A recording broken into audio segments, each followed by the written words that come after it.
எப்போதும் பதட்டமாகவே இருக்கிறதா? அப்படியானால் இதையெல்லாம் செய்து பாருங்கள். 8 மணி நேரம் அவசியம் உறங்குங்கள். காலையில் தினமும் நடைப்பயிற்சி மற்றும் உடற்பயிற்சி செய்யுங்கள். ஒரு நாளைக்கு 2 முறை அவசியம் பல் துலக்கிடுங்கள், குளித்திடுங்கள். இறை நம்பிக்கை இருந்தால் உங்களுக்கு இஷ்டமான தெய்வத்தை 2 முறை தவறாமல் வணங்குங்கள். மூச்சு பயிற்சி மற்றும் தியானத்தை மேற்கொள்ளுங்கள். உங்களுக்கு பிடித்த புத்தகங்களை வாசியுங்கள்.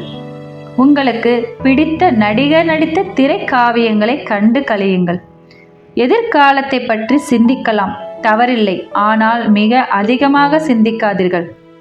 தொலைபேசி மற்றும் தொலைக்காட்சி போன்ற மின் சாதன பொருட்களை அளவுடன் பயன்படுத்துங்கள். கடந்த காலத்தை நினைத்து வருந்த வேண்டாம். அதிலிருந்து பாடம் கற்றுக்கொண்டு உங்களுடைய எதிர்காலத்தை சிறப்பாக அமைத்து கொள்ளுங்கள். வாரம் ஒரு முறையாவது உங்கள் வீட்டிற்கு அருகிலுள்ள இறை வழிபாட்டு தலங்களுக்கு சென்று வாருங்கள்.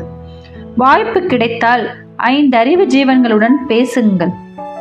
இசையை ரசியுங்கள், இயற்கையை ரசியுங்கள், இந்த உலகத்தை ரசியுங்கள். வாழ்க்கை இனியதுதான். பக்குவமாக வாழுங்கள்.